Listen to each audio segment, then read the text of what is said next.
Assalamualaikum warahmatullahi wabarakatuh. Halo Smart Parent, senang sekali ketemu lagi dengan saya Alam Perdana di podcast Smart Parenting edisi hari ini.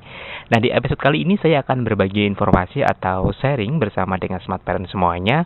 Sebelum saya membahas untuk podcast kali ini, silakan aja langsung bantu channel kami untuk terus berkembang dengan subscribe, like, and comment atau share. Terima kasih. Kesempatan hari ini saya bisa ngobrol lagi. Ada narasumber yang sudah expert di bidang anak-anak pastinya. Di telepon sudah ada Bunda Tami atau Mbak Tami lah, kita akan seperti itu. Halo, selamat pagi Bunda Tami. Selamat pagi, Mas. Senang sekali Bunda saya bisa ngobrol langsung dengan Bunda Tami. Bunda Tami ini adalah Smart Parent, kalau ada yang belum tahu, adalah penilik PAUD dari Kecamatan Juwana ya Bunda ya? Iya, betul. Betul. Dari Kecamatan Juwana. Bunda, kalau kita ngomong soal anak-anak atau soal PAUD atau pendidikan anak usia dini, ini kebanyakan orang tua yang saya alami di lapangan, mereka ini cenderung melihat masih pada kecerdasan anak itu pada bentuk pedagogik ya Bunda, termasuk calistung. Kalau Bunda melihat sendiri, apakah ini juga fenomena yang masih umum atau masih wajar Bunda, calistung itu? Oh iya, tentang calistung itu memang di lapangan, pemahaman orang tua itu belum begitu memahami terkait dengan pembelajaran anak usia dini yang terkait dengan calistung gitu ya. Jadi orang tua itu seringkali menuntut para guru-guru PAUD untuk memberikan calistung di lembaga PAUD gitu ya. Padahal untuk calistung itu sendiri itu kan sebuah singkatan ya Mas ya, dari membaca, menulis, dan berhitung. Okay. Nah, ini biasanya orang tua itu adalah menghendaki apabila anaknya itu di PAUD, itu sudah bisa calistung itu gitu. Jadi kebanyakan orang tua itu menuntut para guru-gurunya untuk memberikan pembelajaran calistung di lembaga PAUD gitu Mas Alam. Baik. Jadi calistung itu adalah menghitung, membaca, menulis, menulis dan berhitung. Oh itu ya, berarti memang Mas, mungkin apakah orang tua mungkin berpikirnya sekolah itu ya itu gitu ya, mungkin kali gitu ya Bu ya? Iya, pemahaman orang tua itu bahwasannya apabila anak usia dini ya sekelas TK begitu ya, saya katakan seperti itu, apabila dia sudah bisa membaca dengan lancar, mungkin menulis, kemudian juga berhitung dengan lancar, itu orang tua akan merasa bangga bahwa ini loh anak saya yang usia 4 sampai 5 tahun itu sudah bisa membaca dengan lancar. Bahkan mungkin bisa membacakan koran untuk bapaknya mungkin. Nah, itu mungkin sebuah kebanggaan gitu bagi orang tua. Sehingga apabila anaknya itu sudah pandai membaca di usia PAUD gitu ya, itu orang tua merasa bahwa anaknya itu pandai gitu ya, anaknya itu pinter. Ini loh anak saya yang usia 4 tahun saja itu sudah pinter baca koran, sudah bisa menulis dengan baik, sudah bisa berhitung. Nah, seperti itu mungkin satu kebanggaan bagi orang tua, Mas Alam. Oke. Bunda, ini kenapa anak-anak di usia dini ini ada larangan dari pemerintah terkait dengan belajar calistung itu, Bunda? Iya. Sebenarnya antara larangan pemerintah itu sebenarnya tidak sebuah larangan yang mutlak gitu ya bagi anak usia dini. Iya, bagi anak usia dini untuk diberikan calistung. Asalkan calistung yang diberikan kepada anak usia dini itu adalah sesuai dengan tahap perkembangan mereka gitu. Yang tidak dibenarkan itu adalah memberikan bentuk pembelajaran calistung yang tidak sesuai dengan tahap perkembangan anak usia dini gitu loh Mas. Nah, sebenarnya anak usia dini itu untuk bisa mengenal calistung itu adalah konsepnya yang harus diperkenalkan di sana. Lebih pada konsep ya Bunda ya? Iya, lebih pada konsepnya. Jadi anak diperkenalkan tentang konsep huruf, tentang konsep angka. Nah, seperti itu dilakukan dengan melalui bermain. Nah, ini yang kadangkala orang tua tidak paham itu gitu loh. Bahwasannya orang tua mengenal anaknya untuk bisa calistung ini adalah dengan cara instan. Bahkan ada anak TK-TK itu yang dileskan di luar jam sekolah gitu ya, di luar jam pembelajaran di kelas.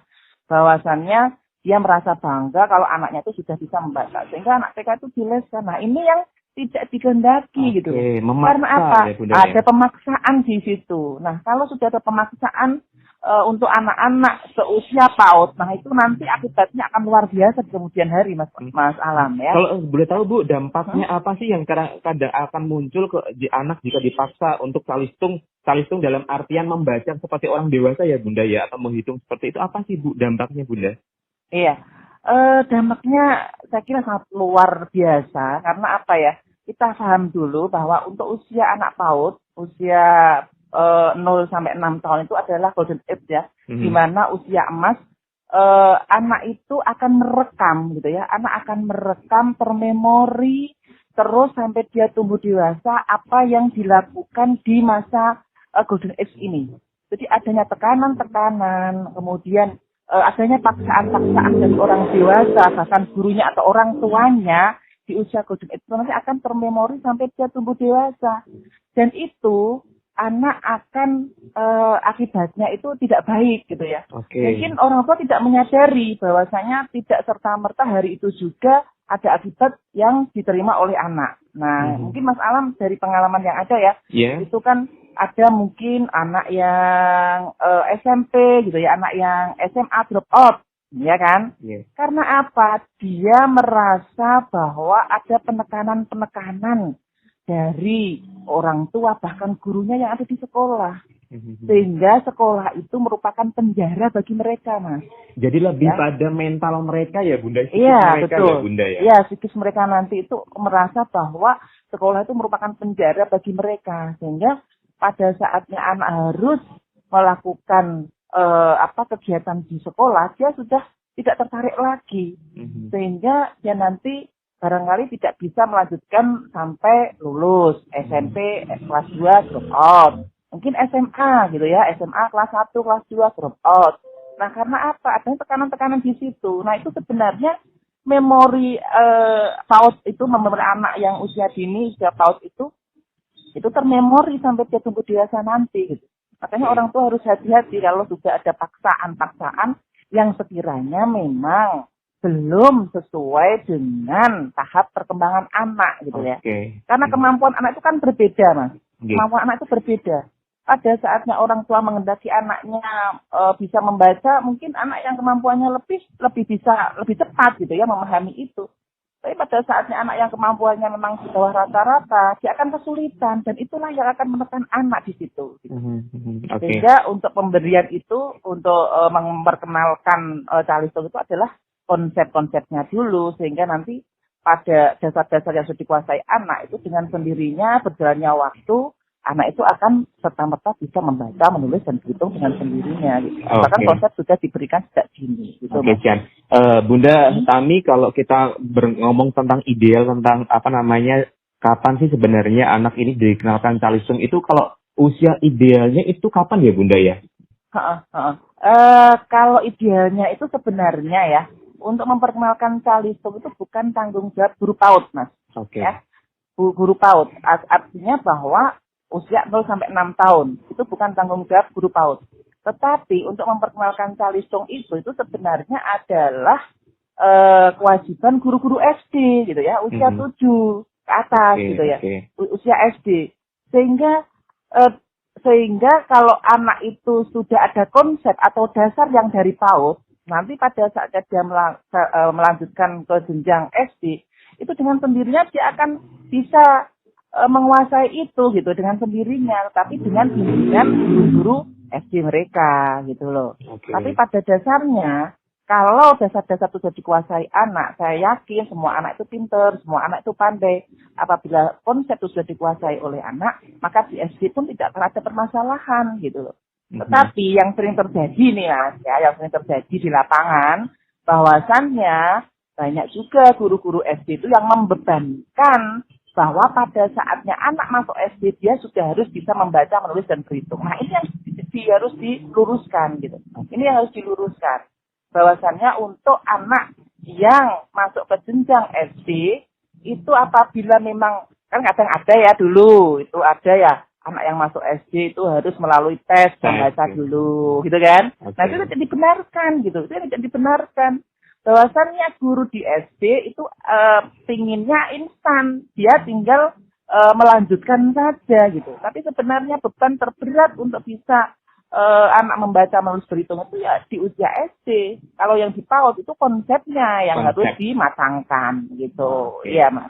Bunda, ini agar mencerahkan banyak smart parent atau orang tua yang memiliki anak di usia dini atau di PAUD ataupun di TK ini, apa sih saran kepada mereka atau bisa memberikan pencerahan kepada mereka, Bunda, tentang sebenarnya sekolah di PAUD itu bukan harus bisa talistung gitu, supaya mereka juga sadar, orang tua dari rumah juga sadar gitu. Caranya apa? Oke ya. Untuk orang tua itu harus paham terlebih dahulu, Mas ya. Harus paham terlebih dahulu tentang bentuk pembelajaran anak usia dini ya.